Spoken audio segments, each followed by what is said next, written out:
Roar! Ew.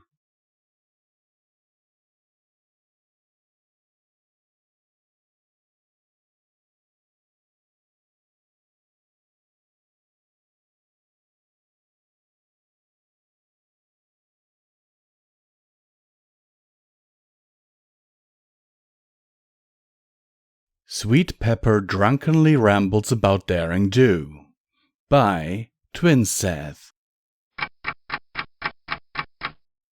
Okay, so you know what? You wanna know something? I'm just going to put something out there, and I don't even care if I get shut down. Because you know what? It's my opinion, and nobody can tell me my opinion is not an opinion. Only I can do that, because I'm one of the original readers, so I can say that type of stuff. Anyways, I'm getting off topic here. I think, and I'm being perfectly honest here, that the last Daring Do book is actually pretty good. Now, don't get me wrong, it's nowhere near as good as the original trilogy. Not saying that I don't think A.K. Yearling will ever top those 3 books. Those are some of the best young adult jungle fantasy pulp I have ever read. Ring of Destiny is still one of my all-time favorites. You get characterization of Caballero, and with that whole awesome past flashback thing, you get the epic pyramid action scene, not to mention the part where Daring Do flies away from the forest ponies with a broken wing. It's just hands down the best Daring Do book. Just a shame the rest couldn't live up to it. Well, 4 was alright, but I still have problems with that one. Now 5 and 6? Now those are bottom tier Daring Do.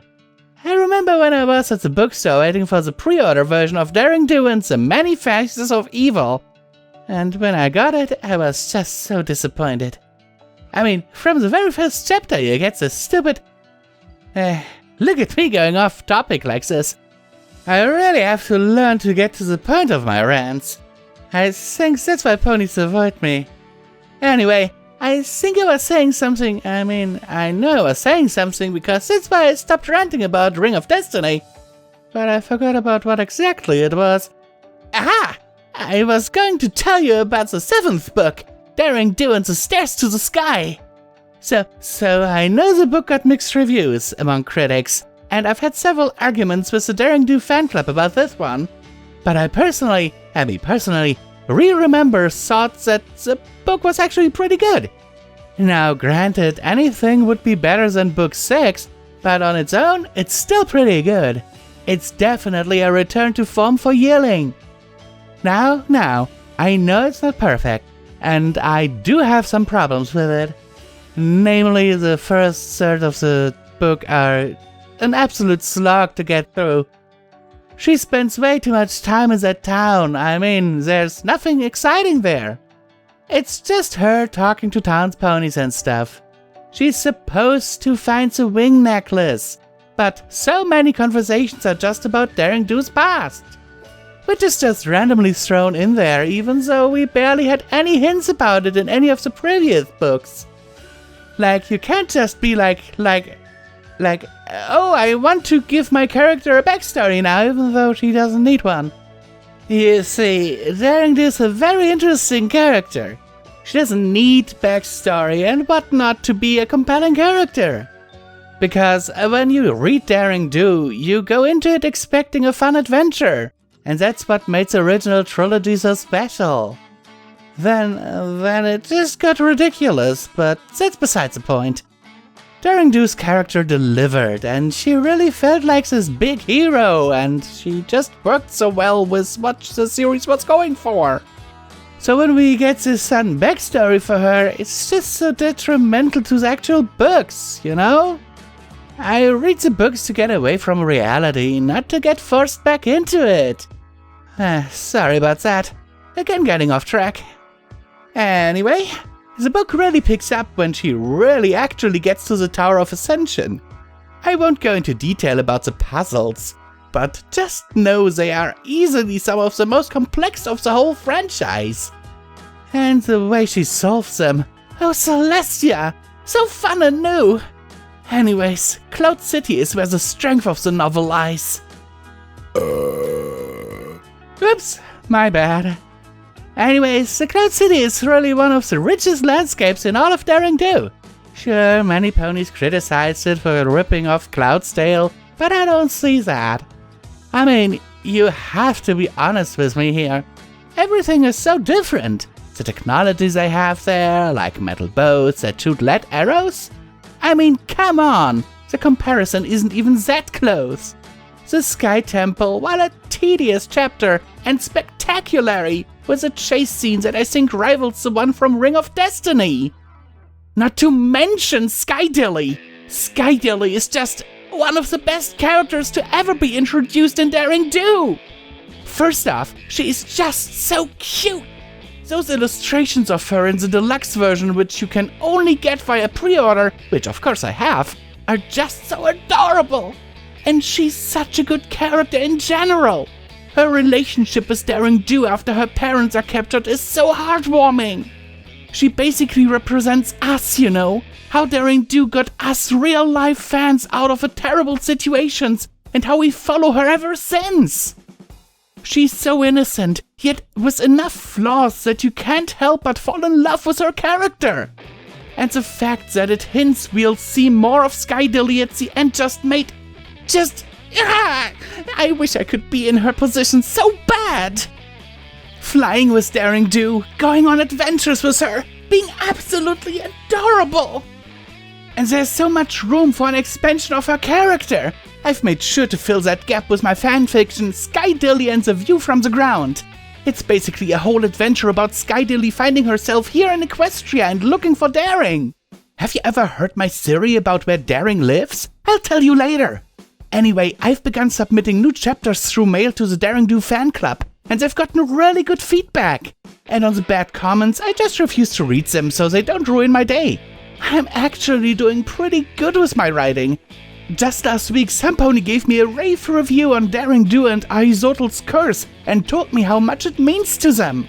Sure, it's one of my least favorite writings I've done, but it still means a lot. Maybe if I start to get really big, I can start hosting my own panels at Daring Do conventions. That would be fun, huh? You know, I was supposed to meet AK Yearling at the last official Daring Do convention. She never showed up though. Kind of a rip-off considering I paid 50 bits for that VIP ticket. But you know what? I'll get this opportunity again sometime. And then I'll ask her about her books, and we'll have a nice chat with her. I'll give her some fan series and some fanfiction, and we'll just talk. Like I want to. Like I need to. Sweet Pepper stared into the bathroom mirror, her reflection sharing her frown. She looked at the scotch bottle held in her wings, the amber liquid shining brightly from the bathroom lights. She turned her look back to the mirror and began to speak to herself again, this time in a more somber tone than before. Sometimes I feel like Daring Do is the only thing I know anything about. I don't know many other ponies that love Daring Do, despite the ones in the fan club. Even those ponies, we just talk and argue, then leave. I don't even remember any of their names. Isn't that just insane? I have other interests. I just don't pursue them. I've devoted so much time to Daring Do, I don't know if I can get so interested in something else. Maybe I don't want to obsess over something like I do with Daring Do, but I don't know. I just don't know. The scotch bottle seemed to be calling her, begging her to take another sip. But Sweet Pepper managed to refuse, her eyes twitching in concentration.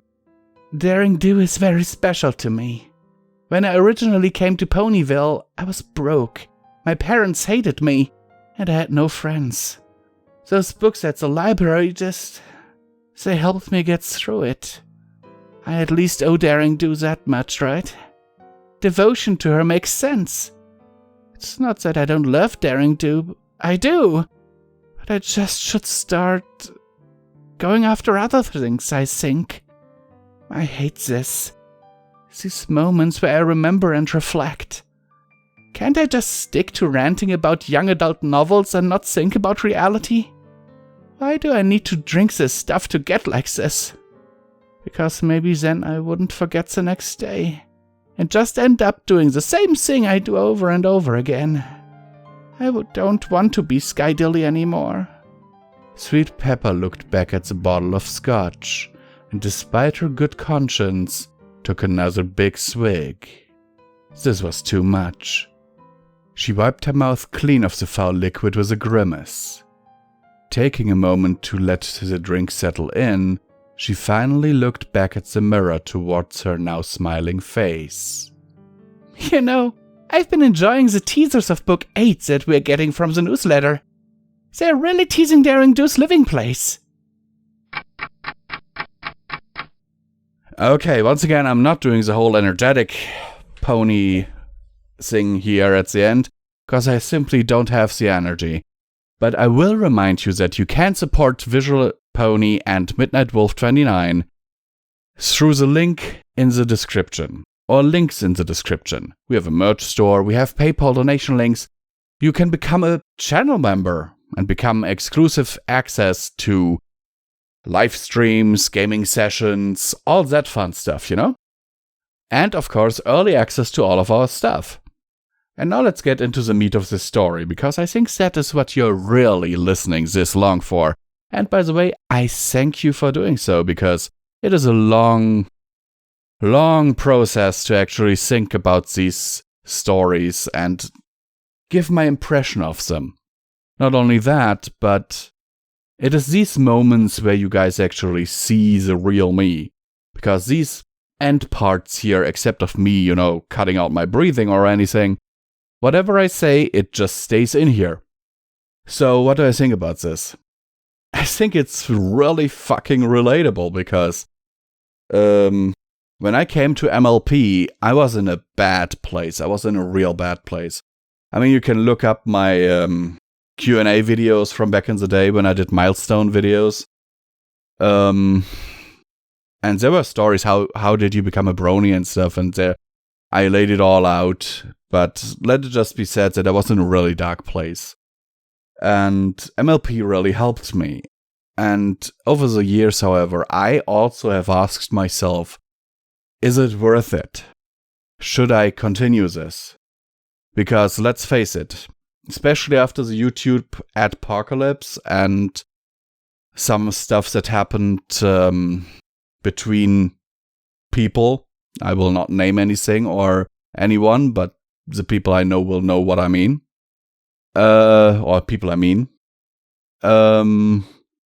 My channel growth has been stinted. And Pony&Wolf came to be after Visual Pony Audiobook Productions actually was very close to being shut down, because a lot of my own videos were being banned due to supposed community guideline strikes, because people were mass flagging them. I know you guys didn't really notice that, but I did, because I got emails about it. I got PMs about it when PMs on YouTube were still a thing. And I spent weeks upon weeks with sending emails back and forth between myself and the YouTube support. It was quite clear that there were people that just wanted me gone. And it was that time where I really thought, I love MLP. I really do. But is this really worth it? And then I fused with my fiancé, creating Paw, making it Pony&Wolf Productions. Ever since, people seem to have moved on from me, luckily. And I, for the most part, still enjoy what I do. But those memories will always be with me. And during those dark times that brought me to MLP, I came to know a lot of people. Though it was also, like Sweet Pepper here, that most of the things we spoke about was MLP. You know, MLPs, and when I joined the narrator community, we were actually starting to talk about stories, or even there was even this whole challenge thing back in the day. I don't know if it was made public or not, where narrators challenged each other to read particularly bad stories. I never participated in that one because I never learned about it until after the thing was basically over. Even though I was in a chat where this was actually done. But sometimes, there were like, I don't know how many people in there, and the chat was sometimes moving so fast, So yeah, I can completely understand Sweet Pepper here. Oh my god, I have been rambling on for quite a while now, haven't I? Anyhow, I like the story. The link is in the description to the author's page on FimFiction. Please give them some love. And I'm Visual Pony. I'm signing off. And I ask of you that you please consider supporting Pony&Wolf production.